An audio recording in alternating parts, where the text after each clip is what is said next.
Hello बच्चों, तो कैसे हैं आप लोग? एकदम बढ़िया। मैं मनीष राज, आपका एमआर सर।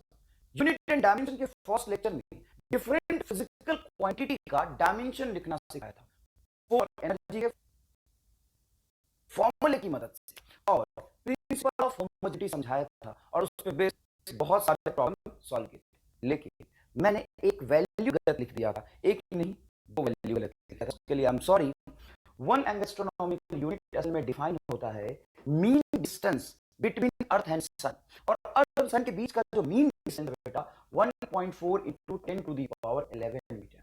मैंने यहाँ पे गलती से माइनस ली, मैं ध्यान रखूंगा आगे से ऐसी गलती ना हो। 1 parsec, इसमें parsec is also a unit of length, and value of 1 parsec is equal to 3 into 10 to the power 16 meter, and 1 light year is equal to 1 light year is equal to, देखना बेटा यहाँ पे होता है ये 9 into 10 to the power 15 metre, almost 9 into 10 to the power 15 metre, ये 1 light year की value है। एक मिस्टेक यहाँ हुआ था। दूसरा मिस्टेक, मैंने फोर्स का जो फॉर्मूला आता है बिटवीन दो charges 1/4 pi epsilon not Q1 into Q2, but dimension Q1 का और Q2 का वैल्यू सेम होगा, डायमेंशन सेम होगा, इसलिए Q स्क्वायर लिख सकते हैं बटा R स्क्वायर लिख सकते हैं। यहां से अगर आप डायमेंशन निकालना चाहे एप्सिलॉन नॉट का, तो epsilon not is equal to हो जाएगा FR square by Q square. सही लिखा है क्या? नहीं, यही तो मैंने गलती करी, यही तो गलती करी। एप्सिलॉन नॉट जब ऊपर जाएगा तो F नीचे आ जाएगा। समझ में आया कि नहीं आया? ये मैंने गलती करी। हाँ देखो, epsilon not is equal to, देखो epsilon not is equal to Q square बटा FR स्क्वायर, Q स्क्वायर बटा FR स्क्वायर, ये आएगा Q स्क्वायर बटा FR स्क्वायर। अब यहाँ से इसका डायमेंशन अगर अपने बोलना है तो Q का डायमेंशन हो जाएगा 80 और F का डायमेंशन होगा ml t minus 2 into L square. इसको सॉल्व कर लेंगे, डायमेंशन ऑफ परमिटिविटी आ जाएगा। ठीक है, तो यहाँ पे कंसेप्ट मैंने ठीक सिखाया था आपको, ऐसा नहीं है, बट ये जो ऊपर नीचे ले जाने वाला फैक्टर था वो मेरे से गलत हो गया। ठीक है, ओके। अब आज यूनिट एंड डायमेंशन के सेकंड लेक्चर में मैं आपको डायमेंशन का नेक्स्ट यूज सिखाऊंगा कि डायमेंशन एनालिसिस की मदद से और हम क्या कर सकते हैं, और एग्जाम में इस पे बेस्ड कैसे सवाल पूछे जाते हैं। ठीक है बेटा, इसको लिखिए, नेक्स्ट समझिएगा। टाइम पीरियड समझिएगा please. Time period of simple pendulum depends upon length of pendulum. Simple pendulum की जो टाइम पीरियड, सिंपल पेंडुलम की जो टाइम पीरियड है वो पेंडुलम के लेंथ पे डिपेंड कर रही है। तो कैसे? Time directly proportional to length या इनवर्सली प्रोपोर्शनल टू लेंथ, ये नहीं दिया गया सवाल में, यही तो आपको निकालना है आगे चल के। वो दिया कि time depends upon length, how हमें नहीं पता, तो हमें एक वेरिएबल यहाँ पे ए मानना होगा। ए की वैल्यू अगर 1 आ गई तो डायरेक्टली, ए की वैल्यू -1 आई तो इनवर्सली, ए की वैल्यू स्क्वायर आ गई तो directly proportional to L square. ऐसे करेंगे बेटा। देखो, और किस चीज पे डिपेंड करेगा? Depends upon length of pendulum and acceleration due to gravity. Acceleration due to gravity को स्मॉल जी से लिखते हैं, एक्सेलरेशन ड्यू टू ग्रेविटी को स्मॉल जी से लिखते हैं, उस पर डिपेंड कर रहा है। उसके पावर में बी क्यों लगाया? ये एक वेरिएबल है, हमें नहीं पता कि कैसे डिपेंड कर रहा है, वो बताया है कि डिपेंड है, बट कैसे, इसलिए या डायरेक्टली हमें नहीं पता, तो हम यहाँ पे पावर बी माने। Then find time period using dimension analysis. तो हमें टाइम पीरियड डायमेंशन एनालिसिस से निकालना है, मतलब टाइम का डायमेंशन जो लेफ्ट हैंड साइड में होगा, इन दोनों को मिला के टाइम का डायमेंशन ही आना चाहिए। तो किसी चीज का फॉर्मूला लिखते हो, जैसे मान लो तो वेलोसिटी लिखते हो साहब, तो L/T लिखते हो। वेलोसिटी का डायमेंशन लेंथ अपॉन टाइम से तो आता है। वो कह रहा है यहाँ पे बेटा समझना कि टाइम पीरियड, सिंपल पेंडुलम का टाइम पीरियड लेंथ और एक्सेलरेशन ड्यू टू ग्रेविटी पे डिपेंड कर रहा है। कैसे हमें नहीं पता, कैसे हमें नहीं पता, तो पावर ए और बी मान लो। ठीक है, अब चलो इसको सॉल्व करेंगे, लेकिन सॉल्व करने से पहले हम दूसरा सवाल पढ़ना चाहते हैं आपके लिए। Length and acceleration considered as a fundamental physical quantity.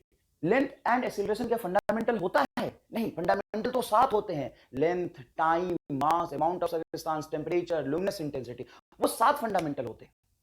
लेकिन मैं फंडामेंटल मान सकता हूं लेंथ एंड एक्सेलरेशन को, ये दोनों एक दूसरे से इंडिपेंडेंट है।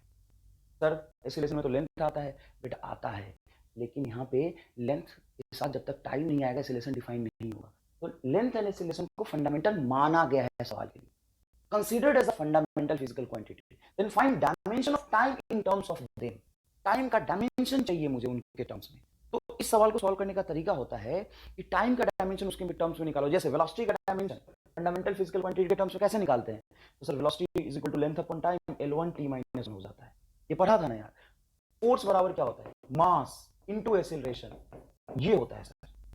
उसी तरीके से कह रहा है कि टाइम का डायमेंशन मुझे निकालना है। अब टाइम का डायमेंशन किसके टर्म्स में, लेंथ का पावर a और एक्सीलरेशन ड्यू टू ग्रेविटी का पावर b मान के, इस तरीके से डायमेंशन एनालिसिस से निकालना है।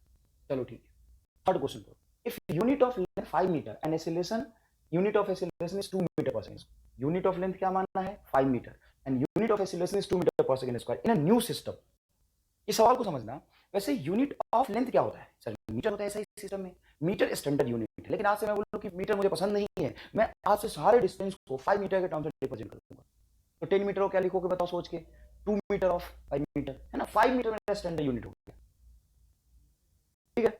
और एक्सीलरेशन का स्टैंडर्ड यूनिट हो गया 2 मीटर पर सेकंड स्क्वायर। तो टाइम का यूनिट बताओ, टाइम का यूनिट कैसे लिखोगे, 1 सेकंड तो नहीं लिख सकते क्योंकि लेंथ अब 1 मीटर में नहीं रहा, एक्सीलरेशन भी मीटर पर सेकंड स्क्वायर नहीं है, एक्सीलरेशन है 2 मीटर पर सेकंड स्क्वायर। आपको टाइम का फॉर्मूला निकालना पड़ेगा इसके टर्म्स में, लेंथ के टर्म्स में और एक्सीलरेशन के टर्म्स में। एक्सीलरेशन को अगर आप ए बोल देते हो, यहाँ भी एक्सीलरेशन को यहाँ पे ए बोलो, एक्सीलरेशन ड्यू टू ग्रेविटी को अपन कैपिटल ए बोल देते हैं ना, एक्सीलरेशन ड्यू टू एक्सीलरेशन को अपन कैपिटल ए बोल देते हैं। तो 3 सवाल मैंने एक साथ लिख दिए, तीनों सवाल एकदम डिफरेंट है। ये कह रहा है कि सिंपल पेंडुलम का टाइम डिपेंड कर रहा है लेंथ और एक्सीलरेशन ड्यू टू ग्रेविटी पे, डायमेंशन एनालिसिस से उनका बीच रिलेशन बताइए। ये कह रहा है कि लेंथ एंड एक्सीलरेशन को फंडामेंटल मान लिया, तो डायमेंशन बताइए, सॉरी टाइम का डायमेंशन बताइए टर्म्स में। और ये कह रहा है कि लेंथ एंड एक्सीलरेशन का यूनिट इतना मान लिया, तो टाइम का यूनिट क्या होगा ये बताइए। तीनों डिफरेंट सवाल है, सवाल बिल्कुल अलग है, लेकिन आपको जान के आश्चर्य होगा इन तीनों का सॉल्यूशन बिल्कुल सेम है, बिल्कुल सेम है। देखो क्वेश्चन का लैंग्वेज देखो, कई बार किताबों में क्या होता है कि अलग अलग दिया होता है, जब हम कहीं पढ़ते भी है तो टीचर इसको अलग अलग पढ़ा देता है, बच्चों को लगता है मैं 3 चीजें सीखी, असल में लैंग्वेज अलग है लेकिन तीनों का सॉल्यूशन बिल्कुल सेम होगा। देखो रिलेशन देखो, तो बताओ टाइम किस पे डिपेंड कर रहा है, लेंथ और एक्सीलरेशन ड्यू टू ग्रेविटी पे। तो डायमेंशनली अगर इसको हटाऊंगा तो कांस्टेंट आएगा, वो डायमेंशनलेस कांस्टेंट होगा। और डायमेंशन एनालिसिस में डायमेंशनलेस कांस्टेंट को आप हटा के एक भी लिख सकते हैं, मैंने बताया था डायमेंशनलेस को एक लिख सकते हैं। ये हो जाएगा सिंपल टी बराबर एल का पावर ए, और एक्सीलरेशन किसी भी चीज का हो, ड्यू टू ग्रेविटी हो या ड्यू टू अदर प्लैनेट हो, ड्यू टू फोर्स हो, एक्सीलरेशन हमेशा होता है फोर्स बटा मास, तो उसका डायमेंशन हो जाएगा एल टी माइनस 2 का पावर बी। ये रही ये बात, यस सर। अब जब इनको इक्वल करोगे, t is equal to L का पावर ए भी है और एल का पावर यहाँ पे बी भी है। देखो एल का पावर ए भी है, एल का पावर बी है, तो एल का पावर हो जाएगा a प्लस बी और t का पावर हो जाएगा -2। क्लियर है क्या बेटा।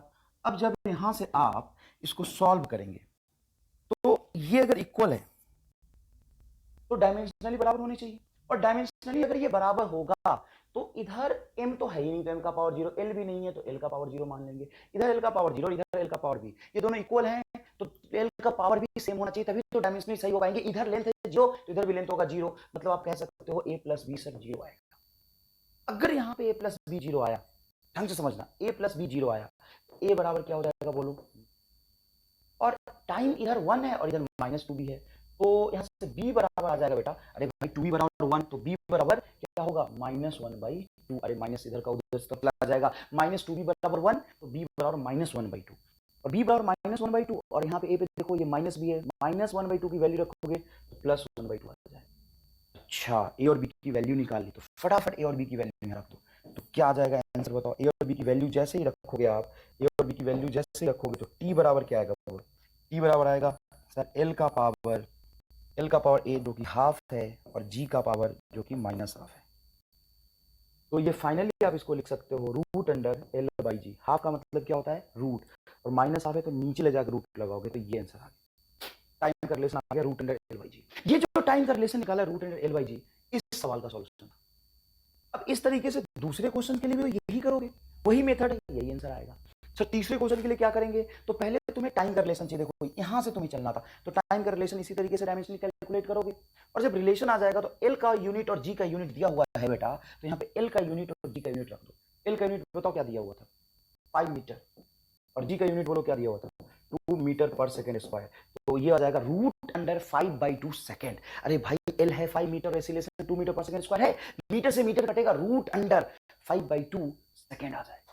तो ये टाइम का नया यूनिट आया है नेक्स्ट सिस्टम ऑफ यूनिट में। अच्छे समझो, 3 अलग अलग सवाल है ये, 3 अलग सवाल है, क्रैश कोर्स कर रहे हो ना साहब, एक ही साथ मैंने सवाल तीनों का सॉल्यूशन समझा दिया। 3 पॉज करके लिखिए इसको। नेक्स्ट देखिए बेटा, ये बहुत बढ़िया क्वेश्चन है। अभी जो मैंने आपको कंसेप्ट समझाया था, क्या इस पे सवाल नीट में आते हैं क्या? इस पे नीट में आते हैं क्या?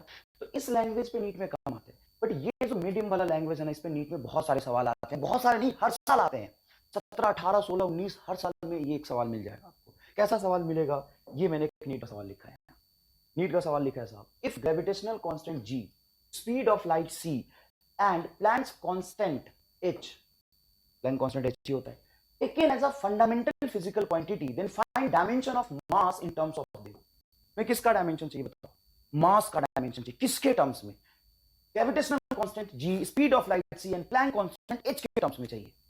डायमेंशन एनालिसिस से यूज करेंगे, डायमेंशन का ही चैप्टर है, इनके टर्म्स में डायमेंशन चाहिए। जैसे देखो बेटा, अगर तुम फोर्स का डायमेंशन लिखते हो, क्या होता है बोलो? Mass into acceleration, m1 l1 t minus. तो फंडामेंटल फिजिकल क्वांटिटी के पावर के टर्म्स में फोर्स आ गया। अब ये कह रहा है कि ये तो चलो फंडामेंटल फिजिकल क्वांटिटी साथ होते हैं, उनके टर्म्स में लिखा है। अगर मैं gravitational constant g, speed of light c और प्लैंक कांस्टेंट h को फंडामेंटल मान लूं, g, c और h को अगर फंडामेंटल मान लेता हूं, उसमें लिखा हुआ मान लिया, नीट का सवाल है ये, तो तुम्हें चेक नहीं करना कि मान सकते हैं कि नहीं, वो मान लिया तो मानना ही पड़ेगा। ठीक है, तो क्या चाहिए? Dimension of mass. तो सबसे पहले हमें इनका डायमेंशन लिखना पड़ेगा। जी का डायमेंशन बताइए क्या होता है? m-1 l3 t-2। तो याद करना था क्या? नहीं, बिल्कुल भी नहीं याद करना। जरूरत पड़ेगी तो इसको हम कैलकुलेट कर लेंगे, लेकिन याद नहीं करना। कैसे कैलकुलेट करेंगे? F is equal to G m square बटा आर स्क्वायर। ये तो फोर्स का फॉर्मूला, ग्रेविटेशनल फोर्स का फॉर्मूला होता है बेटा। यहाँ से g बराबर क्या आ जाएगा? F R square by M R square. बोलो, F R square by M R square. बोलो sir, M L T minus 2, L square है तो 3 बटा एम स्क्वायर ऊपर जाएगा तो m-1।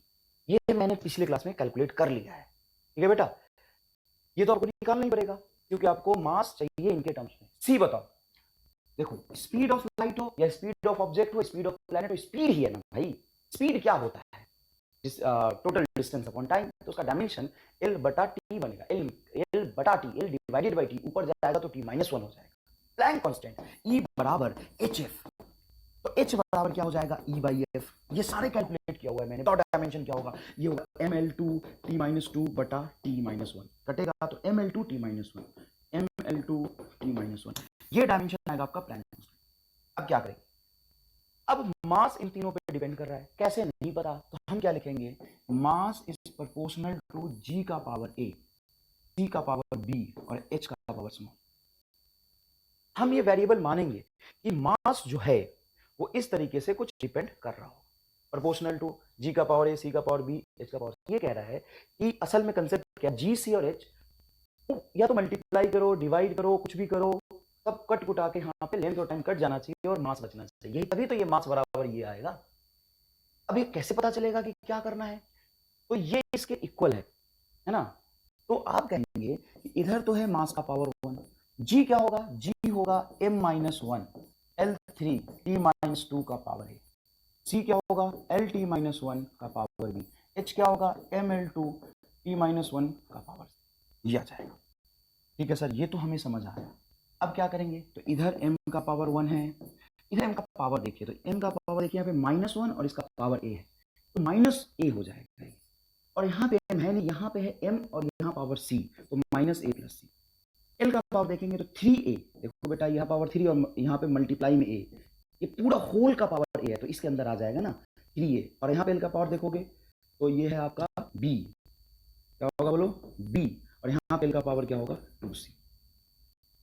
टाइम देखोगे तो बेटा टाइम बताओ इसमें क्या है? -2a, यहाँ पे देखो टाइम, -b, यहाँ पे देखो टाइम, -c। ये रिलेशन आ गया। अगर ये दोनों इक्वेशन करेक्ट है तो इधर m का डायमेंशन, इधर m का डायमेंशन सेम होना चाहिए। इधर m का डायमेंशन 1 है तो लिखेंगे -a plus c is equal to 1। इसमें लेंथ का डायमेंशन क्या है बोलो? इसमें लेंथ का डायमेंशन, सर इसमें लेंथ का डायमेंशन ही नहीं है, इधर तो लेंथ है ही नहीं, मतलब इसका l का पावर 0 है। अगर इधर l का पावर 0 तो इधर भी l का पावर 0 होना चाहिए। इसके लिए हम क्या करेंगे कि 3a plus b plus 2c को 0 रख देंगे। अच्छा सर समझ आया। इधर टी का पावर क्या है 0, तो अपन क्या करेंगे, इधर टी का पावर जो 0 है -2a - b - c उसको इस पावर के बराबर कर देंगे। अरे भाई डायमेंशनली सही तभी होगा जब लेफ्ट हैंड साइड बराबर राइट हैंड साइड होगा, बहुत बेसिक बात है। लेफ्ट हैंड साइड में टी का पावर क्या है 0, तो राइट हैंड साइड में टी का पावर क्या होना चाहिए 0, तो -2a - b - c बराबर 0 रख दिया। इन सब को उधर ले जाऊंगा तो इधर 0 बचेगा और ये सारा उधर जाके प्लस हो जाएगा, तो मैं लिख सकता हूं 2a + b + c = 0। इसको कर देता हूं मैं सब्ट्रैक्ट। क्या कर रहा हूं बताओ, इसको सब्ट्रैक्ट। अगर मैं इसको सब्ट्रैक्ट करता हूं तो 3a में से 2a जाएगा तो क्या बचेगा a, b से b कट गया, ये बात है यार, ये b आएगा ना बेटा, यहाँ b से b कैंसिल हो गया, 2c में से c जाएगा तो c बराबर आएगा 0, तो a + c 0 है, यहाँ पे रख दो a + c सर 0 आ गया। एक काम करो, ऐसा मत करो, इसको यहाँ रख दो, तो -a + c = 1। जब देखोगे तो ऐड कर लो इसको, तो a और -a कैंसिल हो जाएगा, ऐड करोगे तो ये 2c बराबर 1 आ जाएगा। तो यहां से पता चला कि c की वैल्यू आ रही है 1/2। बताओ c की वैल्यू क्या आ गई बेटा 1/2, c आ गया 1/2। अगर c 1/2, यहां देखो c 1/2 तो इस इक्वेशन को यूज करो, -a + ½ = 1।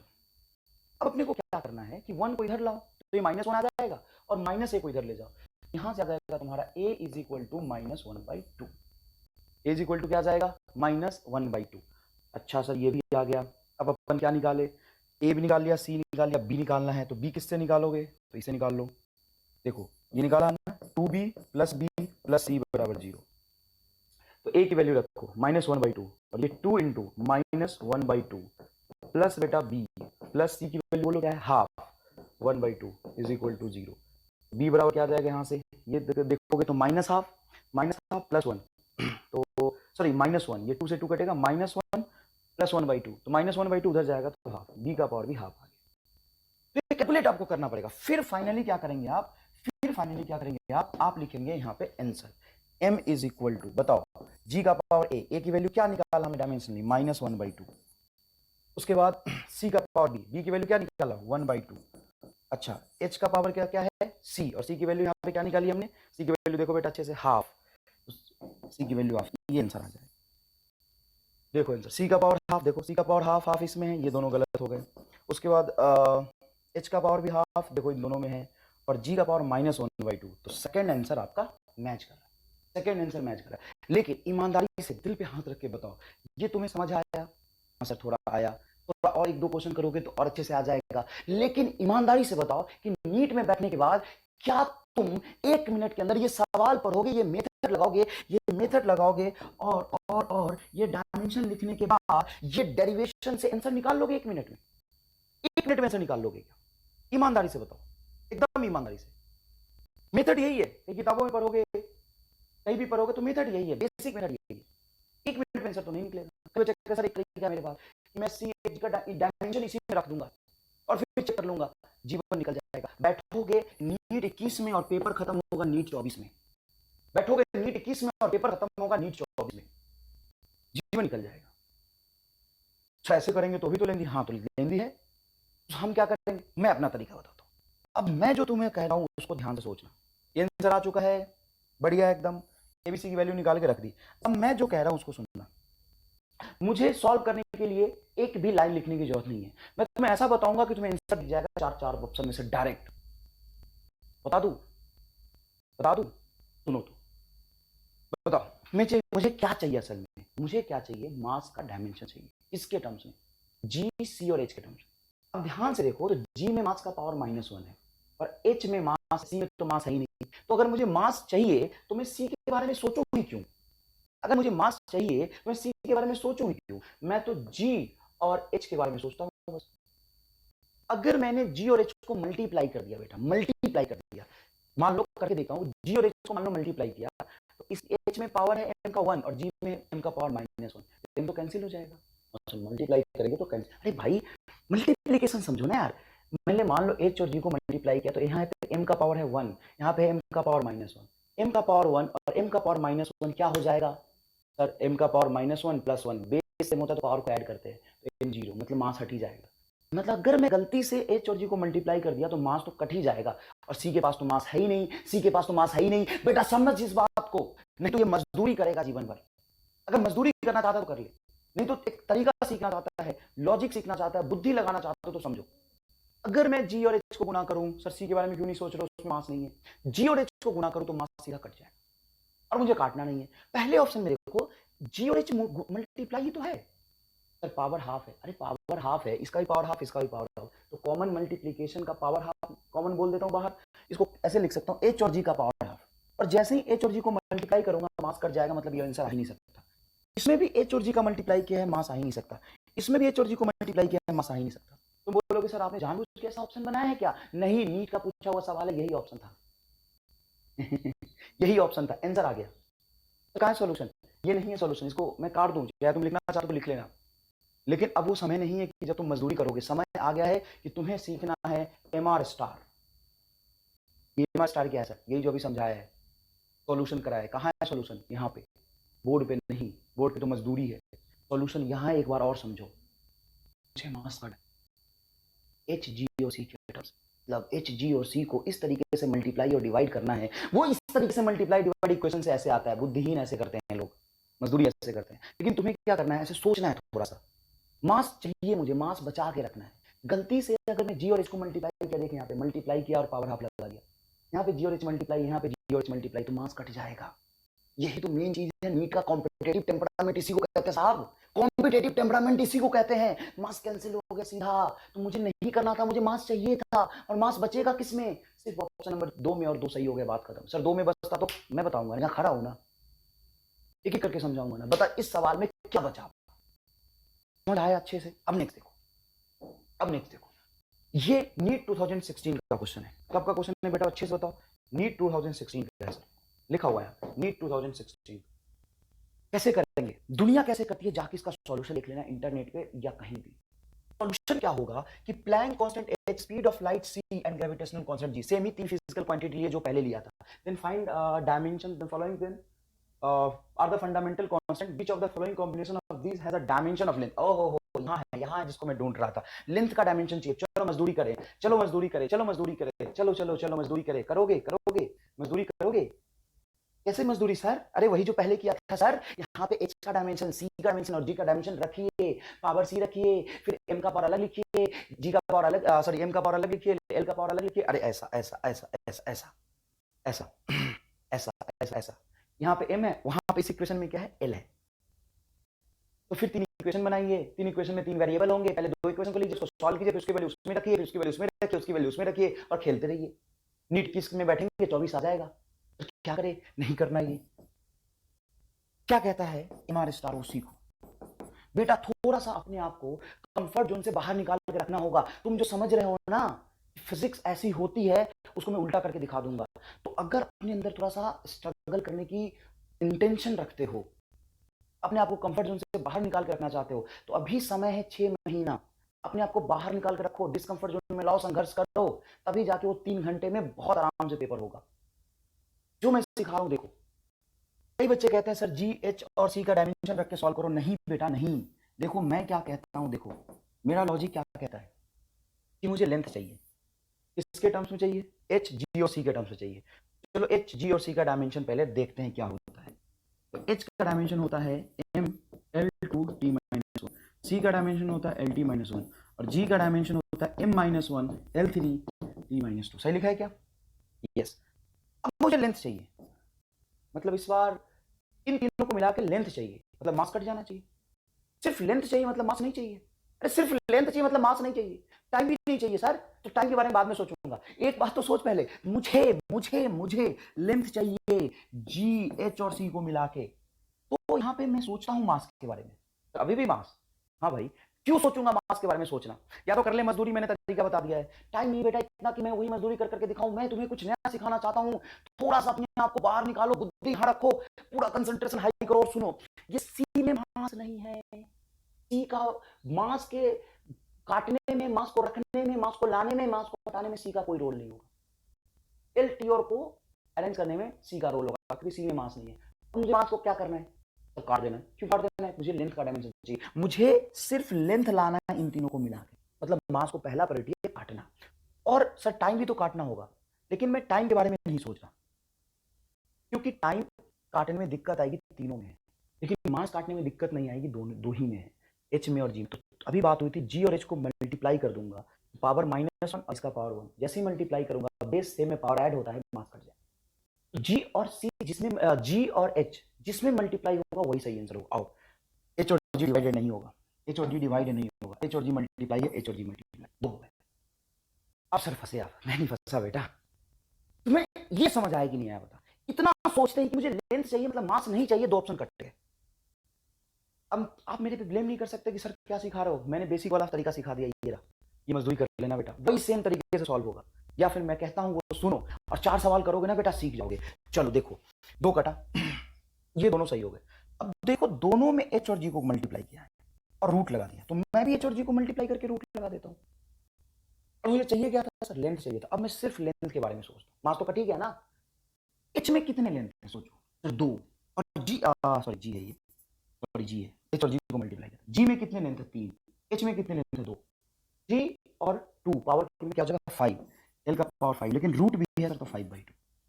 लेकिन एच और जी को मल्टीप्लाई मैंने किया था मास को काट के लेंथ लाने के लिए, लेकिन यहाँ पे लेंथ 5/2 है, मुझे तो एक ही लेंथ चाहिए ना, मुझे तो एक ही लेंथ चाहिए ना, कितने लेंथ? 5/2।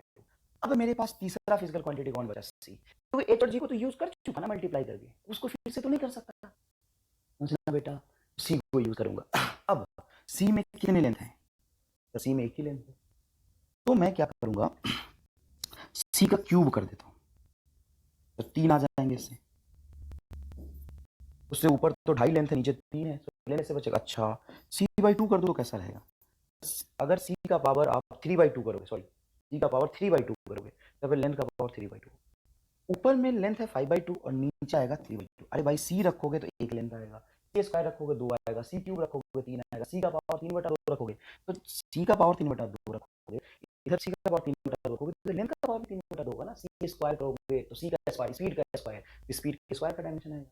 c का पावर 3/2 करोगे तो यहाँ पे एल टी माइनस 1 का पावर 3/2 आएगा। तो यहाँ पे देखा ढंग से ये कैंसिल हो गया, 5/2 से 3/2 सब्ट्रैक्ट करो, मतलब नीचे क्या आना चाहिए? 3/2। 5/2 रख दूंगा तो नीचे भी एल का पावर 5/2 और 5/2 लेंथ भी कैंसिल हो जाएगा, लेकिन लेंथ कैंसिल नहीं करना था, बचाना था। फर्स्ट आंसर सी आ गया, सेकंड गलत था। इसको 4 बार सुनना मैं क्या कह रहा हूँ, और फिर भी ना समझ में आए तो आई एम सॉरी, ये रहा असली तरीका। ठीक है बेटा, चलो ये बहुत जबरदस्त तरीका है, मैं उम्मीद करता हूँ कि आप तक पहुंच पा रहा हूँ मैं। नेक्स्ट देखते हैं, देखना बेटा, ये नीट 2013 का सवाल है, 2013 का सवाल। क्या सवाल कहता है देखो, if dimension of critical velocity VC, देखो वेलोसिटी हो, क्रिटिकल वेलोसिटी हो, स्पीड ऑफ लाइट की वेलोसिटी हो और स्पीड ऑफ ऑब्जेक्ट हो, उसका डायमेंशन तो lt माइनस 1 होगा। of a liquid flowing through a tube are expressed as eta का power x, rho का power y and r का power z, where eta rho r are the coefficient of viscosity। coefficient of viscosity का dimension में पता होना चाहिए, और मैंने निकालना सीखा था फोर्स फॉर्म में, F is equal to 6 pi eta rv, eta is equal to F बटा rv, eta क्या होगा बेटा बोलो? F बटा rv का पावर x, rho क्या है बेटा? Density of liquid and r is the radius, तो डेंसिटी ऑफ लिक्विड हो जाएगा आपका मास बटा वॉल्यूम का पावर y, और r हो जाएगा आपका l का पावर z। ये रिलेशन बिल्कुल सही है सर, यही रिलेशन बनेगा। इधर क्या लेफ्ट हैंड साइड में lt माइनस, अगर ये वेलोसिटी को ऐसे रिप्रेजेंट किया है तो वही क्या है, एक्स वाई जेड की वैल्यू बताओ। तो एक तो रामलाल वाली मेथड है, मजदूरी करो, या तो मजदूरी करो, अगर तुम्हारे जीवन में मजदूरी लिखा है तो मजदूरी करो। क्या मजदूरी करोगे? तो क्या करोगे, फोर्स की डायमेंशन को पहले, फिर मास का पावर यहाँ से एक्स आ जाएगा, यहाँ पे मास का पावर वाई हो जाएगा, फिर एल का पावर देखोगे, टी का पावर देखोगे, इधर कंपेयर कर दोगे पावर को, क्योंकि अगर ये दोनों डायमेंशन इक्वल हैं, इधर का पावर उधर का बेस का पावर सेम होना चाहिए, इधर लेंथ का पावर जो आएगा इधर भी लेंथ का पावर वही होना चाहिए, क्योंकि इक्वल है तो डायमेंशन सेम आएगा। तो एक तो मजदूरी है। दूसरा, अगर तुम सीख सकते हो तो देखना बेटा, यहाँ पे जादू सिखा दूंगा मैं, समझ इस बात को। अब देखो मैं क्या कर सकता हूँ, एम आर स्टार क्या है बताओ, क्या लगाओगे तुम, मजदूरी की एम आर स्टार? अब देखो थोड़ा सा अपने आपको कंफर्ट से बाहर निकाल बेटा, समझ इस बात को। फोर्स का डायमेंशन लिखना सिखाया है ना, एम एल टी माइनस 2 होता है, फोर्स का डायमेंशन क्या होता है, एम एल टी माइनस 2, यहाँ पे आएगा m1 माइनस, और इसमें भी डेंसिटी में भी मास है, लेकिन रेडियस में तो लेंथ आ जाएगा सीधा, रेडियस मतलब length, radius length, radius 5 metre लिखते हो ना भाई, तो डायमेंशन एल में आएगा, और डेंसिटी होता है मास अपॉन वॉल्यूम, तो मास अपॉन वॉल्यूम। मुझे क्या चाहिए, वेलोसिटी, अब मैं एक ही चीज सोचूंगा, मास नहीं चाहिए। एमआर स्टार कहता है कि मास नहीं चाहिए, मास नहीं चाहिए मतलब मास काटना है। कोफिशिएंट ऑफ विस्कोसिटी में भी एफ की वजह से मास ऊपर आएगा और इसमें भी मास ऊपर आएगा। अब मास काटने के लिए मैं क्या करूं? बेटा बच्चे से सोचना प्लीज। यहाँ पे एक एम है, यहाँ पे भी एक एम है। अगर मैं एक्स और वाई को पॉजिटिव रख देता हूँ, चलो एक्स की वैल्यू 1 और वाई की वैल्यू 1, तो इसका मास और इसका मास मल्टीप्लाई होकर एम स्क्वायर बन जाएगा। देखना भाई, इसका मास, इसका मास एम और यहाँ भी मास एम, एम एम क्या हो जाएगा? एम स्क्वायर हो जाएगा। तो अगर ये एम स्क्वायर होगा तो मास कहाँ कटा? इधर तो वेलोसिटी, इधर तो मास है ही नहीं। क्या करना चाहिए? इन दोनों को अगर डिवाइड करो तो मास जरूर कट जाए। इफ देखो ईटा बटा रो करूंगा ना, तो ईटा में एक मास और रो में भी एक मास। देखने यहाँ पे मास दिखा रहा हूं मैं तुम्हें, फोर्स की वजह से मास आएगा। इसके पास मास, अगर मल्टीप्लाई किया तो मास बचेगा। डिवाइड कर दूंगा, डिवाइड करने का मतलब इसका पावर नेगेटिव या इसका पावर नेगेटिव। तो किसको किससे डिवाइड करोगे? इसको इससे डिवाइड कर दो तो भी मास बटा मास, इसको इससे डिवाइड करोगे तो भी मास बटा मास कट जाएगा। मतलब ये है कि एक पॉजिटिव आएगा एक्स तो दूसरा नेगेटिव आएगा, एक पॉजिटिव आएगा तो दूसरा नेगेटिव आएगा, ऐसा है। दोनों पॉजिटिव नहीं आ सकते। हाँ, मे बी एक्स पॉजिटिव दो वाई नेगेटिव, क्योंकि मुझे डिवाइड करना ही है, चाहे तुम रो को ईटा से करो या ईटा को रो से करो, मास तभी कटेगा यार। इसमें भी मास 1 है, एम का पावर 1 है यहाँ पे, और इसमें भी एम का पावर 1 है। चलो ठीक है सर, मतलब एक्स और वाई पॉजिटिव नेगेटिव होने चाहिए। पहला ऑप्शन देखो दोनों पॉजिटिव, गलत हो गए। दूसरा ऑप्शन देखो एक पॉजिटिव एक नेगेटिव, सही हो सकता है। तीसरा ऑप्शन देखो दोनों नेगेटिव, मतलब दोनों को डिवाइड कर दिया, ऐसा आ गया v बराबर 1 अपॉन ईटा इंटू नीचे रो और नीचे ईटा, नीचे एम स्क्वायर हो जाएगा। मतलब ये भी गलत, दोनों नेगेटिव मतलब ये भी गलत, मतलब सेकंड ऑप्शन सही। क्या किया मैंने? समझ आ रहा है कि नहीं आ रहा है बताओ? मजा ही आ गया बताओ? मैं क्या बोल रहा हूँ, सॉल्यूशन कहाँ है सर? सॉल्यूशन ये है बस, मुझे मास नहीं चाहिए, मास काटना है। और मास तभी कटेगा जब ये एक दूसरे से डिवाइड हो। डिवाइड मतलब एक नीचे हो एक ऊपर हो, तो एक प्लस एक माइनस, दोनों प्लस गलत, प्लस माइनस सही, दोनों माइनस गलत, दोनों माइनस गलत। और मैंने ऑप्शंस के साथ कोई मैनिपुलेशन नहीं किया है। आपको थोड़ा भी महसूस हो रहा है कि नीट आपके साथ कैसे खेल जाता है? आप दुनिया में क्या क्या चीज सीखते जाते हो, मजदूरी सीखते जा रहे हो, सीखते जा रहे हो। मजदूरी करोगे तो तुम्हें लगता है कि 45 मिनट में 45 सवाल कर पाओगे नीट में ना? बुद्धि सीखना पड़ेगा और समय है, थोड़ा सा मुझे समय दो, धीरे धीरे मैं बुद्धि सिखा दूंगा तुम्हें। ये रहा तुम्हारा इसका आंसर। नेक्स्ट देखते हैं।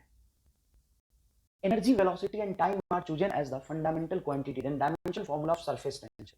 सरफेस टेंशन क्या होता है बेटा? Force upon length. Surface tension क्या होता है बेटा? Force upon length.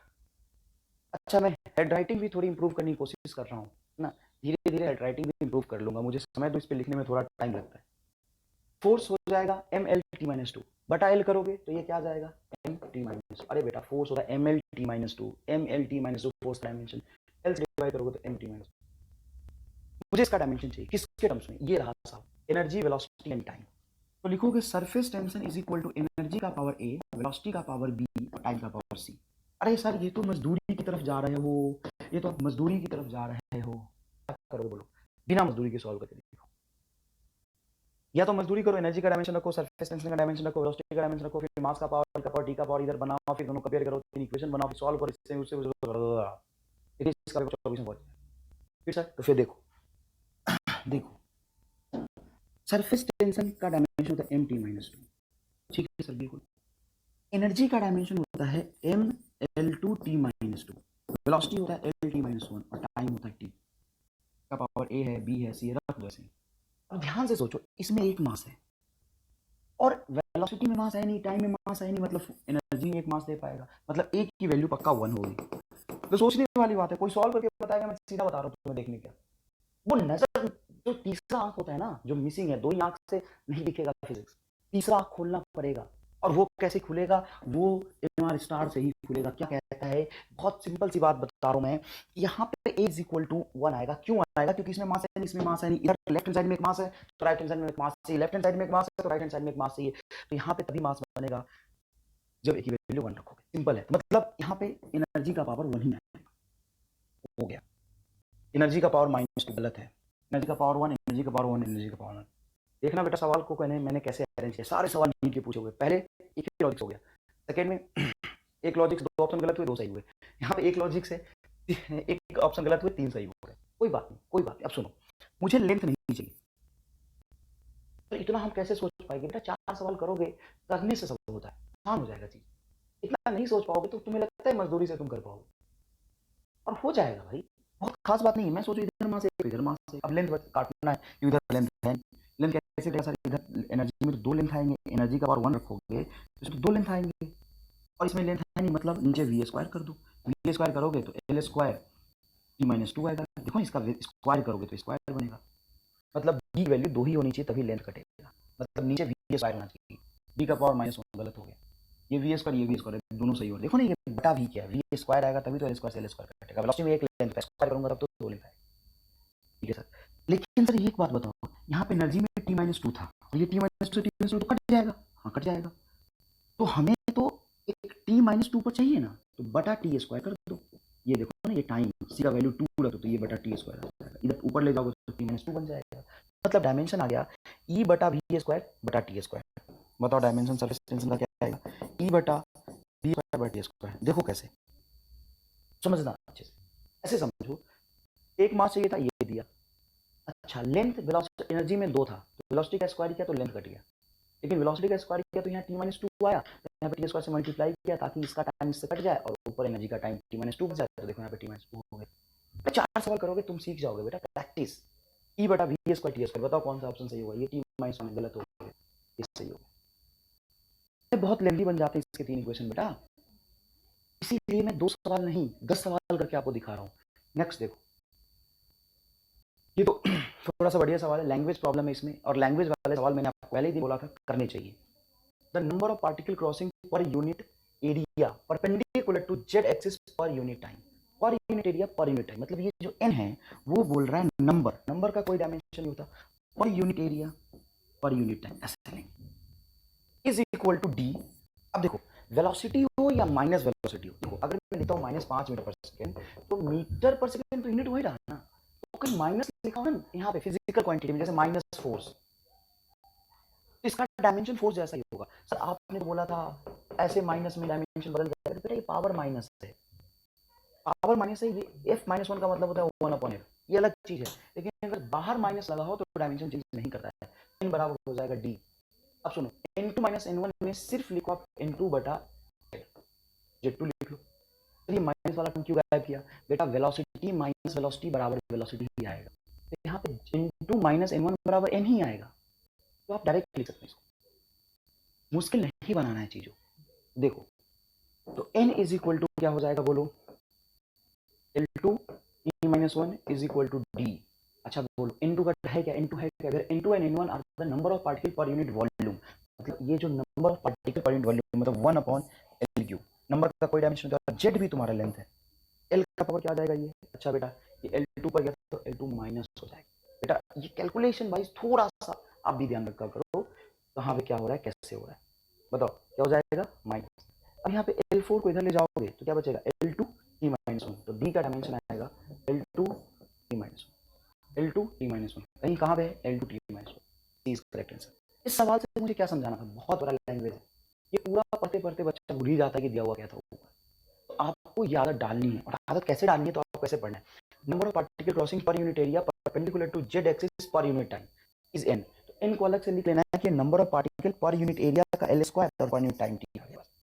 उसके बाद ये समझना था कि n2 माइनस n1 इनका डायमेंशन इसके बराबर होगा तभी बीच में माइनस आया है, अगर ये माइनस आया है तो यहाँ पे n2 माइनस n1 को n ही लिख लो भाई, n2 n1 लिख लो डायमेंशनली, मैं न्यूमेरिकली नहीं लिखता हूँ इसको, न्यूमेरिकली लिखूंगा तो गलत हो जाएगा ये, मतलब फॉर्मूला तो ये था ना न्यूमेरिकली फिजिकली सही फॉर्मूला तो ये था ना, लेकिन डायमेंशन ही अगर सोचूंगा मैं सिर्फ डायमेंशन के बारे में सोचूंगा तो देखो वेलोसिटी माइनस वेलोसिटी बराबर वेलोसिटी आता है, डायमेंशन वही है, तो ये डी हो जाएगा आपका L2 T माइनस, समझ आया क्या, इसको लिखिए,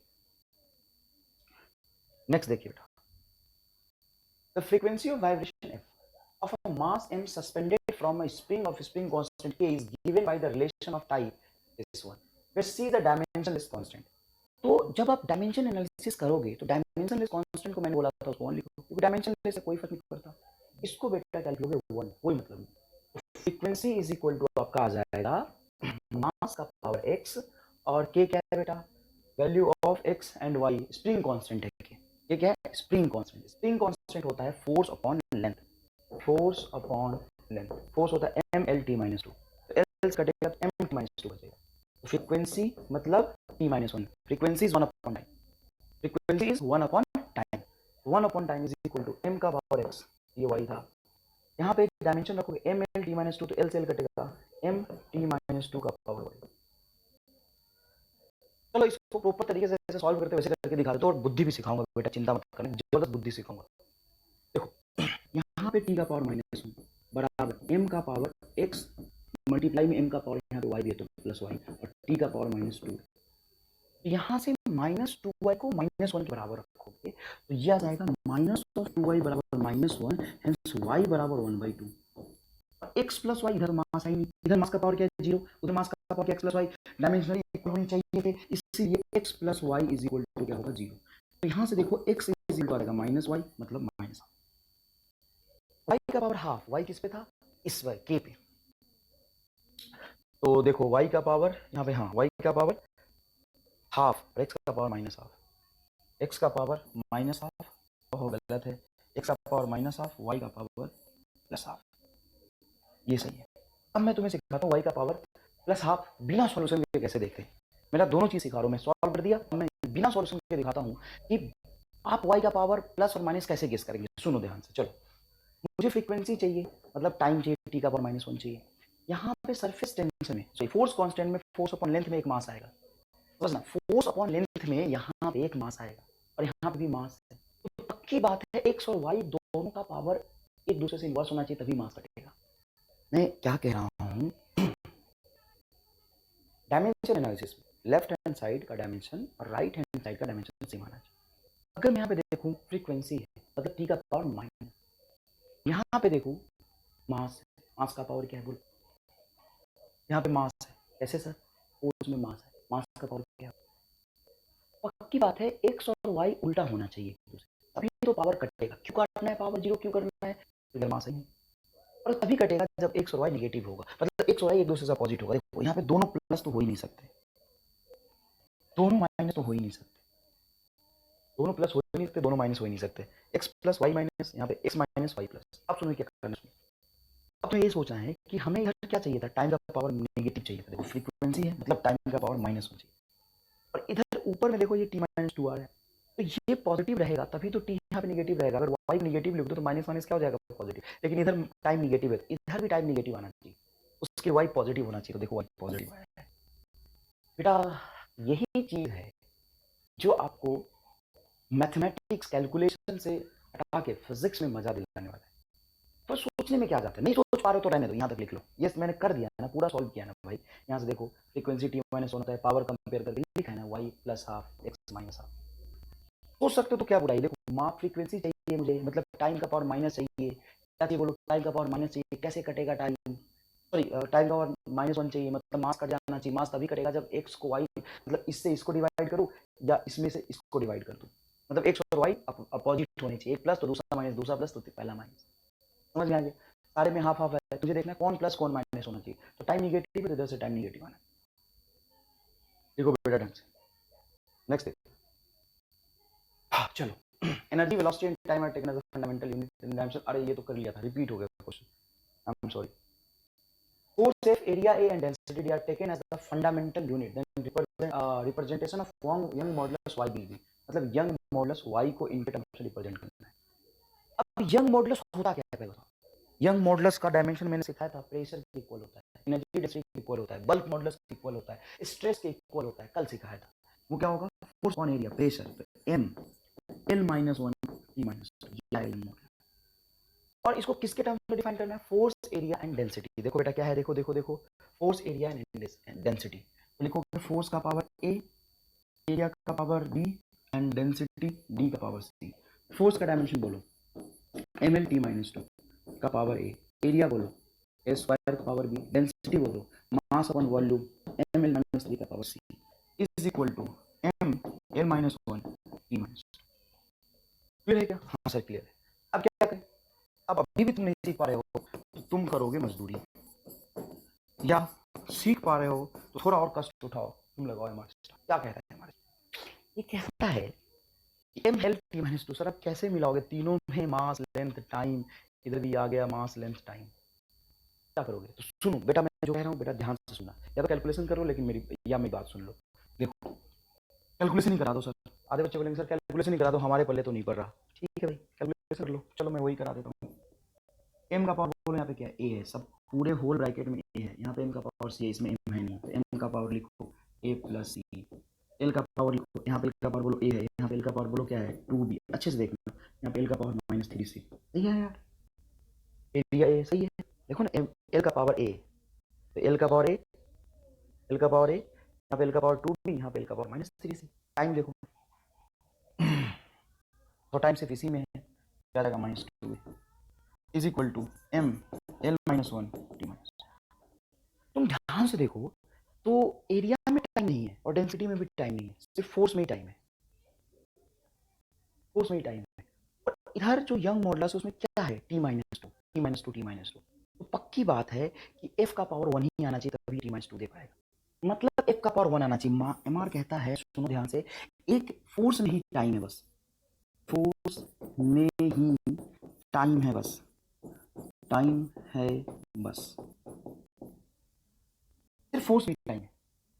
और इधर मुझे t-2 चाहिए था और फोर्स भी t-2 दे रहा है, मतलब ये f तो आएगा ही, पक्की बात, f तो आएगा ही, और -1 नहीं आएगा, सिंपल ऊपर f आएगा, ऊपर f आएगा, ऊपर f तो आएगा ही। और f अगर आ गया तो एक मास लेके आएगा, f में देख ना भाई एक मास है यार, f में एक मास है, और तुम्हें क्या चाहिए, एक ही मास चाहिए, एक ही मास चाहिए।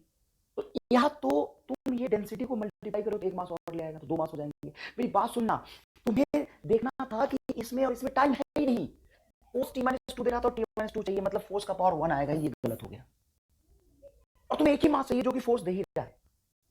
अगर डेंसिटी को यहाँ पे लाओगे, कैसे लाओगे बताओ, क्या कर सकते हो? देखो ऊपर तुमने अगर फोर्स लिख दिया, ये एक मास ले ही आया, तो डेंसिटी को कैसे लाओगे कि वो एक ही मास देगा, क्योंकि डेंसिटी में एक मास है। अगर तो डेंसिटी से मल्टीप्लाई करोगे तो ये एक मास देगा, ये भी एक मास देगा, m का स्क्वायर। डेंसिटी से डिवाइड करोगे तो भी गलत, क्योंकि डेंसिटी से डिवाइड करोगे तो मास कट जाएगा, डेंसिटी के स्क्वायर से डिवाइड करो तो भी गलत, मतलब डेंसिटी आना ही नहीं चाहिए, डेंसिटी आना ही नहीं चाहिए। डी आंसर है, डी आंसर है बेटा। जिसमें को समझ आया होगा ना, एकदम मोक्ष मिल गया तुम्हें बस यहाँ, इसके बाद कुछ नहीं है। समझ आया तो देख, कुछ नहीं किया मैंने, मुझे ये सब करना ही नहीं था, मैं तो तुम्हारे लिए कह रहा था कि इसके बाद मजदूरी कर लेना, 4 लाइन और लिख लेना, या यहीं से देखो, यहीं से देखो, यहीं से देखो, यहीं से देख ले भाई, दिखाओ एक बार और दिखाओ, चमका नहीं सर, एक बार और दिखाओ, आओ दिखाओ, देखो इधर t-2 चाहिए और टाइम सिर्फ इसी में है, इसलिए फोर्स को लिखना पड़ेगा। चलो फोर्स लिख लिया, ठीक है, फोर्स एक मास आया और एक ही मास चाहिए मुझे, फोर्स ने दे दिया, एक ही मास चाहिए मुझे, फोर्स ने दे दिया। अब डेंसिटी को अगर मैं लाऊंगा ऊपर तो मास लेके आएगा, मुझे नहीं चाहिए मास, एक ही चाहिए, वो फोर्स दे चुका है, तब डेंसिटी आना नीचे, तो करके देख ले, यही आंसर आएगा। सर हम एग्जाम में ऐसे कैसे सोच पाएंगे? अरे भाई सारे एग्जाम के पूछे सवाल तुम्हारे सामने कर दिए, उसको 2 बार और कर लेना, वो क्या सीख के सारे लास्ट ईयर के पूछे सवाल मैंने करा दिए, अब मैं क्या कर सकता हूँ? ऐसा तो नहीं एक सवाल में मैंने अपना तरीका सिखाया, बाकी पता नहीं कैसे होंगे, मैं सारे सवाल कर दिया ना तुम्हारे सामने, अब नहीं सीखोगे तो कब सीखो? चलो नेक्स्ट देखो, ये बहुत बढ़िया, नीट 17, नीट 17 का सवाल है। A physical quantity of dimension of length that can be formed out of C, G and this. Length का डायमेंशन इनके टर्म्स में बना है, सी जी एंड इसके टर्म्स में बना है, तो आपको करेक्ट डायमेंशन बताना है, सुनो ध्यान से, लेंथ बनाना है, लेंथ किसके टर्म्स में? सी, सी होता है LT-1, चलिए लिख लो, सी का पावर ए, जी का पावर बी, और ये पूरा ई स्क्वायर बटा 4 पाई एप्सिलॉन नॉट का पावर सी, ऐसे लिख लो। सी का डायमेंशन बोलो LT-1, जी का डायमेंशन बोलो M-1 L3 T-2, ठीक है ना? और ई स्क्वायर बटा 4 एप्सिलॉन नॉट का क्या लिखोगे? तो फोर्स बराबर होता है 1/4 एप्सिलॉन नॉट ई स्क्वायर बटा आर स्क्वायर, तो ये बराबर हो जाएगा force into R square, force into R square, force होता है एम एल, तो L3 T-2, ये आ जाएगा, ये आ जाएगा सा।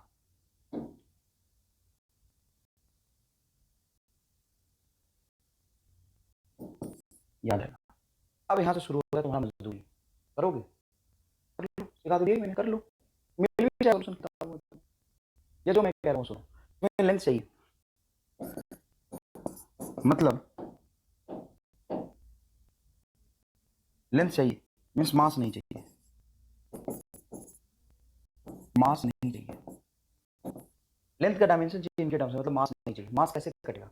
मास तभी कटेगा, इसमें मास है नहीं जब इसको मल्टीप्लाई करो, मतलब जी और ये मल्टीप्लाई होना चाहिए, तो जी और ये मल्टीप्लाई किसमें है, देखो इसमें मल्टीप्लाई है, इसमें मल्टीप्लाई, इतना सोचने में तुम्हारा क्या जाता है यार, इसमें मास m माइनस इसमें मास m है, इतना सोचने में क्या जाता है, पर इसमें भी है, इसमें नहीं है, बटा दिया, इसमें आया देखो 3 में, अब इस मल्टीप्लाई करके रूट लगा दिया, मल्टीप्लाई करके रूट लगा दिया, यहाँ पे मल्टीप्लाई करके रूट नहीं लगाया, तो एक बार दो में रूट है ना, तो रूट से चलते हैं, जो ज्यादा प्रोबेबल है, रूट से चेक करूंगा 2 चेक हो जाएंगे, है ना। चलो अब मैं क्या कर रहा हूँ कि जी और ये वाला टर्म दोनों को मल्टीप्लाई कर रहा हूँ, ये क्या कर रहा हूँ, जी और ये वाला टर्म, ये स्क्वायर बटा 4 पाई एप्सिलॉन नॉट को मल्टीप्लाई कर, अब मल्टीप्लाई करते समय मैं पूरा डायमेंशन नहीं देखूंगा, क्योंकि मास तो मैं काट ही चुका हूँ, मैं रखूंगा एल का और एल का, मुझे एक एल चाहिए, तो इसमें लेंथ 3, इसमें लेंथ 3, तो टोटल कितने लेंथ 6, टोटल कितने लेंथ 6, और पावर हाफ लगा है, मतलब बाई रूट लेंथ 3 आ गया, 3 लेंथ आ गया। जैसे ही मैंने इन दोनों को मल्टीप्लाई किया मास कट गया, ये सोचना बहुत आसान था। उसके बाद मुझे एक लेंथ चाहिए, तो लेंथ के बारे में सोचा मैंने, इन दोनों को जैसे मैंने मल्टीप्लाई किया, एल का पावर 3 एल का पावर 3 तो एल का पावर 6, और रूट लगाया दोनों में, तो रूट मतलब पावर हाफ, तो पावर हो जाएगा 3। अब मैं अगर इसको सी स्क्वायर से डिवाइड करता हूँ, सी 2 लेंथ लेके आएगा, मतलब सी एक लेंथ आएगा, तो सी स्क्वायर करोगे तो उसमें 2 लेंथ आएगा बेटा, यहाँ पे सी स्क्वायर करोगे, देखो सी स्क्वायर करोगे तो 2 लेंथ आएगा, जैसे ही 2 लेंथ रखोगे कट के एक लेंथ बचा, टाइम का क्यों नहीं सोच रहे हो आप, अरे भाई मास कट गया, पर एक लेंथ तभी आएगा जब मैं सी स्क्वायर से डिवाइड करूंगा, सी स्क्वायर से डिवाइड करूंगा तभी एक लेंथ आएगा, सी स्क्वायर से मल्टीप्लाई कर दूंगा तो पहले से 3 लेंथ है, 5 लेंथ जाएंगे, गलत हो जाएगा, जी इंटू ई स्क्वायर बटा एप्सिलॉन नॉट देखूंगा तो अगर रूट नहीं लगाया तो 6 लेंथ है, और सी से डिवाइड करोगे तो एक ही लेंथ, तो 5 लेंथ बचेंगे, मतलब ये भी गलत है, ये भी गलत है, मतलब ये आंसर आ गया, बस खत्म, आंसर आ गया भाई, मिड 2017। अब तुम असल में सॉल्व करोगे बेटा, 5-6 लाइन और लिखना पड़ेगा, सॉल्व करके मैंने आपको सिखा दिया, ये सीख लो, वो प्रैक्टिस की बात है ना, एक ही तरीके से करते हैं ना, तो करते रहो, यहाँ पे मैंने कर दिया, यहाँ पे मास का पावर माइनस बी, मास का पावर सी, तो ये होगा माइनस बी प्लस सी, लेंथ का पावर ए 3 बी 3 सी, तो ये हो जाएगा लेंथ का पावर ए प्लस 3 बी प्लस 3 सी, टाइम का पावर हो जाएगा माइनस ए माइनस 2 बी माइनस 2 सी।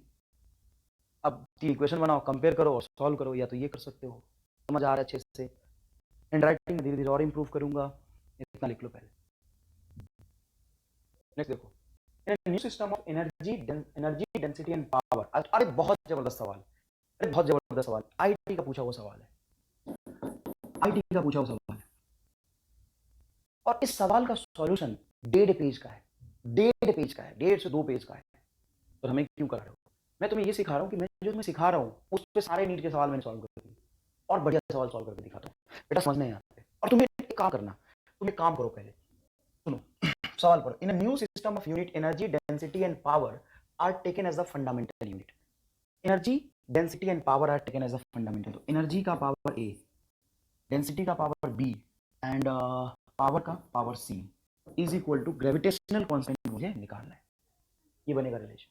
अब अगर तुम इक्वेशन बनाने जाओ तो ये कैसा बनेगा, देखो जी का पावर डायमेंशन होता है M L M minus 1 L3 T minus 2, M minus 1 L3 T minus 2, अगर इसमें करेक्ट कुछ गलत लिख दिया कभी बाई मिस्टेक हो जाता है, पिन गलत चल रहा है तो करेक्ट कर लिया करो, वैसे सही है।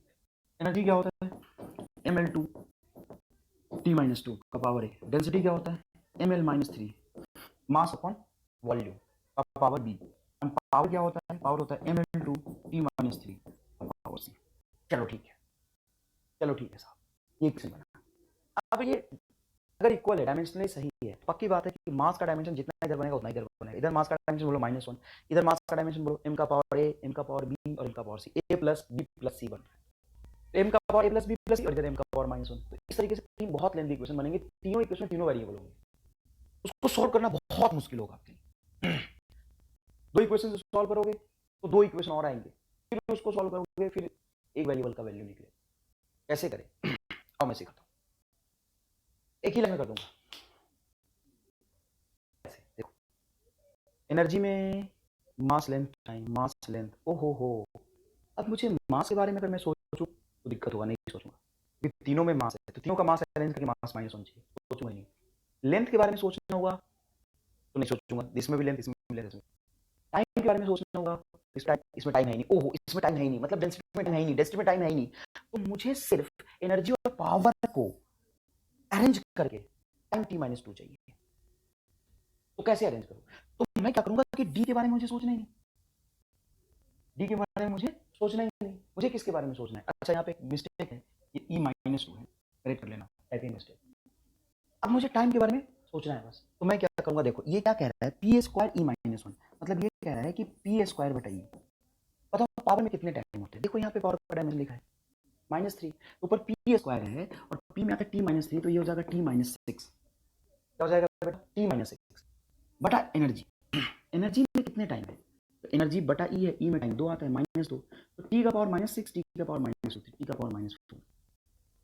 यहाँ पे देखोगे तो ये है तुम्हारा ई स्क्वायर बटा पी, ई में कितने टाइम सर? -2, देखो एनर्जी में -2 का स्क्वायर करोगे -4 बटा पावर में कितने टाइम? -3, -4 बटा -3, तो टी का पावर -1 आएगा, बी जमा। बी ऑप्शन देखो, ऑप्शन बी एकदम से अलग अलग सॉल्व करोगे, ऑप्शन नंबर सी यहाँ किया, ए यहाँ किया, बी देखो पी स्क्वायर बटा ई। अब तुम कह सकते हो सर पावर ही तो डायमेंशन ही तो रख रहा हूँ, बेटा मैं सिर्फ टाइम का रख रहा हूँ, मैं पूरा नहीं रख रहा हूँ, मैं सिर्फ टाइम का रख के सॉल्व कर दूंगा। पी में डायमेंशन बोलो सर, पावर का पी स्क्वायर करोगे तो टी का पावर -6 आएगा, क्योंकि यहाँ देखो ना टी का पावर -6 लिखा था। अरे पी का पावर टाइम, पी में टाइम का डायमेंशन होता है T-3, पावर में टाइम का डायमेंशन होता है -3, स्क्वायर करोगे तो टी का पावर -6, एनर्जी का स्क्वायर करोगे तो इसमें होता है -2, ये हो जाएगा -4, तो -6 -4 इज इक्वल होगा टी का पावर टी का पावर -2 चाहिए था, मतलब बी ऑप्शन इज करेक्ट। और यहाँ पे P-2 ई बड़ा पी स्क्वायर करोगे नहीं आएगा, चेक करो, तो B option is correct, answer आ गया। तो यहाँ पे इसका सॉल्यूशन करने के लिए मुझे 2 बार बोर्ड मिटाना होता, और मैं तुम्हें डायरेक्ट आंसर निकाल के दिखा रहा हूँ, मैं तुम्हें डायरेक्ट आंसर निकाल के दिखा रहा हूँ, ऑप्शन नंबर बी है। फील आ रहा है कि मैं क्या समझा रहा हूँ, कैसे कर सकते हैं? प्रैक्टिस बेटा, 10 सवाल करोगे हो गया, बस बात खत्म, फिर नया सवाल तुम जहां से मर्जी अटेम्प्ट करके देखो। अच्छा नहीं होता है तो मैंने 2 बार 3 बार नॉर्मल तरीके से समझा दिया, देखो ये समझा रहा हूँ, फिर देखो यहाँ भी समझाया मैंने, देखो ये पावर कर दिया, अभी क्वेश्चन सॉल्व करना बना के करना था, मजदूरी तो करना है, यहाँ पे बना दिया, यहाँ भी बना दिया। आगे देखो y is equal to this, equation लिखा है, then unit of x alpha and beta is metre per second and इतना respectively, then unit of y and gamma. पहले देखो जब भी तुम्हें इक्वेशन में डायमेंशन एनालिसिस करना हो तो सबसे पहले इक्वेशन उठाओ, y बराबर क्या लिखा उसको बताओ, x square cos square 2 beta gamma बटा अल्फा, ये पूरा अंदर नहीं है, ये 2 पाई बीटा गामा बटा अल्फा अंदर है। तो तुम जानते हो कि कॉस पूरा ट्रिगोनोमेट्रिक फंक्शन जो होता है वो डायमेंशनलेस होता है, ये पूरा डायमेंशनलेस है, कॉस थीटा पूरा डायमेंशनलेस, डायमेंशनलेस मतलब m0 l0 t0, तो इसको मैं 1 लिख सकता हूँ, तो y बराबर आ जाएगा सिंक स्क्वायर, और यहाँ पे तुम 2 पाई, ये भी डायमेंशनलेस है, बीटा गामा बाई अल्फा, इसको भी 1 लिख सकते हो, 2 पाई का कोई डायमेंशन नहीं होता, तो इसको भी हटा दो, डायमेंशनली हटा रहा हो बस, न्यूमेरिकली 2 पाई का वैल्यू है लेकिन डायमेंशन में तो नहीं आया ना, डायमेंशनलेस को, तो y की वैल्यू हो जाएगी एक्स स्क्वायर, और यहाँ से अपने को किसका कैरेक्टर चाहिए था, गामा, तो गामा इज इक्वल टू जाएगा अल्फा बाई, चलो x alpha beta are, x है मीटर, एक्स है मीटर, यहाँ पे एक y हो जाएगा आपका metre square, and alpha and beta, alpha हो गया तुम्हारा सेकेंड -1 और बीटा हो गया तुम्हारा मीटर सेकेंड -1, इससे कटेगा तो मीटर ऊपर चला जाएगा, तो ये आ जाएगा मीटर -1, तो होगा मीटर स्क्वायर मीटर -1, फिर से प्रिंटिंग मिस्टेक है, मीटर स्क्वायर मीटर -1 या -1,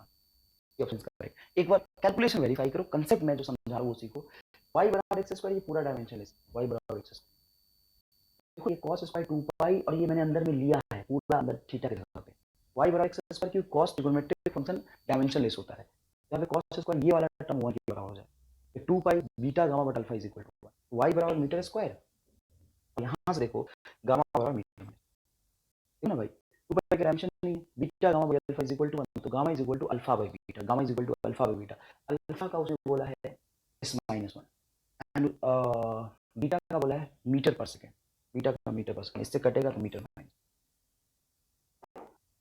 नेक्स्ट देखिए, बहुत ही जबरदस्त सवाल, तुम्हें लग रहा होगा सर सारे सवाल मैंने नीट के करा दिए, आईटी के भी करा दिए।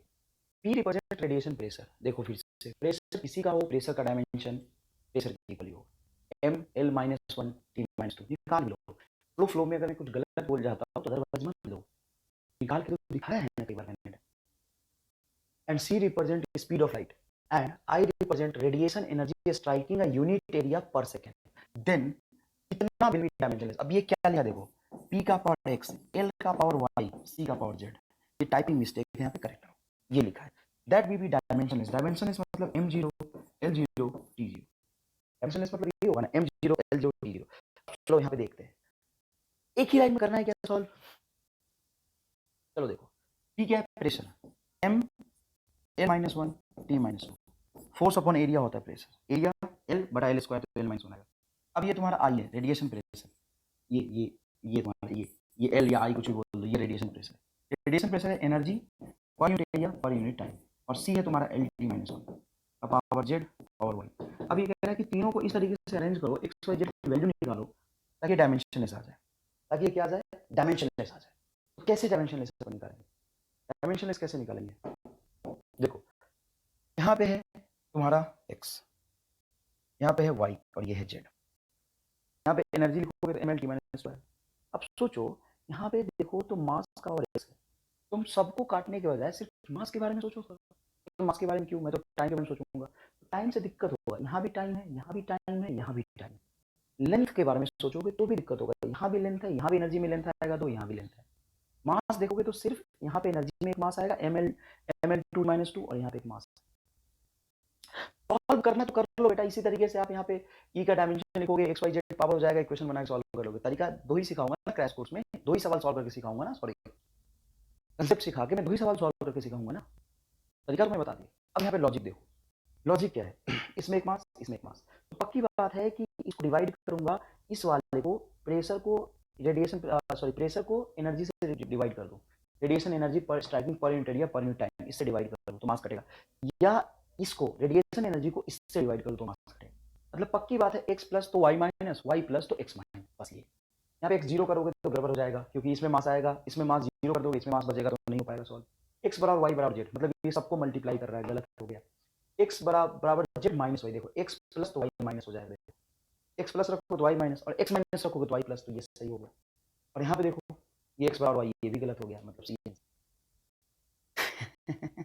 सॉल्व करोगे तो 7-8 लाइन सॉल्व करना पड़ेगा, और यहाँ पे इस तरीके से करोगे, देखो आंसर आ गया। तो फील आ रहा है मैं क्या समझा रहा हूँ, बहुत एक ही बात तो बोल रहा हूँ, मास देख लो, बस मास देख लो, मास देख लो, यहाँ पे मास देख लो, समझ आया क्या। नेक्स्ट देखो बेटा, यहाँ पे समझना। अब अपन बात करेंगे एरर के बारे में, इसके बारे में बात करेंगे, एरर। डायमेंशन के बारे में बहुत बात कर लिया अपन ने, एरर के बारे में बात करते हैं। एरर के बारे में अपन क्या बात करें, तो सुनो, जब भी आप किसी वैल्यू को मेजर करते हो तो जरूरी नहीं कि एग्जैक्टली वही मेजर कर पाओ जो उसकी वैल्यू है, थोड़ा बहुत आगे पीछे हो जाएगा, क्या जाएगा, थोड़ा बहुत आगे पीछे हो जाएगा, मतलब थोड़ा ज्यादा या कम मेजर कर लोगे। तो यहाँ पे हम लिखते हैं absolute error. Absolute error, absolute error क्या होता है बताओ। ये एब्सोल्यूट एरर होता है, हेलो माइक आवाज आ रहा है, एब्सोल्यूट एरर होता है difference between true value minus measured value. True value और मेजर्ड वैल्यू का जो डिफरेंस होता है उसको कहते हैं लोग एब्सोल्यूट एरर। यहाँ पे मॉड इसलिए लगाते हैं कि मान लो कि किसी वैल्यू है, ट्रू वैल्यू है 5 मीटर और तुमने मेजर किया 4.9 या 5.1, तो दोनों में 0.1 ज्यादा या कम मेजर किया तो 0.1 एरर ही हुआ ना बेटा, 0.1 एरर ही तो हुआ ना। इसीलिए हम क्या करते हैं कि मॉड लगाते हैं, कहते हैं दोनों में एरर सेम। अच्छा मान लो कि मैं लेंथ को मेजर करता हूँ, लेंथ की ट्रू वैल्यू माइनस लेंथ की मेजर्ड वैल्यू बराबर एब्सोल्यूट एरर। मतलब ये जो एब्सोल्यूट एरर है उसके बारे में दो बातें आपको पता होनी चाहिए। पहली बात, ये हमेशा पॉजिटिव होगा, ऑलवेज पॉजिटिव, निगेटिव नहीं हो सकता। दूसरी बात कि डायमेंशन और unit, dimension and unit same as physical quantity. Physical quantity, physical quantity का मतलब क्या है, जिस फिजिकल क्वांटिटी को मेजर कर रहे हो उसी के जैसा होगा, जिस फिजिकल क्वांटिटी को मेजर कर रहे हो उसी के जैसा होगा। क्या, यूनिट एंड डायमेंशन। कैसे, लेंथ माइनस लेंथ बराबर एब्सोल्यूट एरर भी लेंथ में आएगा। And it can not tell the accuracy of measurement. ये मेजरमेंट की एक्यूरेसी को नहीं बताता, ये मेजरमेंट की एक्यूरेसी को नहीं बताता। क्यों नहीं बताता साहब मेजरमेंट की एक्यूरेसी को, क्योंकि अगर मान लो तुम किसी वैल्यू को मेजर किया और तुमने पता कि मेरा एब्सोल्यूट एरर है, मेरा एब्सोल्यूट एरर है 1 सेंटीमीटर, और मैंने मेजर किया, मैं बोल रहा हूँ एब्सोल्यूट एरर है 1 किलोमीटर। बताओ किसका एरर ज्यादा है, जिसका एरर ज्यादा होगा उसका मेजर्ड वैल्यू कम एक्यूरेट होगा। मैंने ज्यादा किया, एब्सोल्यूट एरर मैंने ज्यादा किया तो उसमें मैंने गलती ज्यादा करी तो कम एक्यूरेट होगा वैल्यू। बताओ कौन सा ज्यादा है?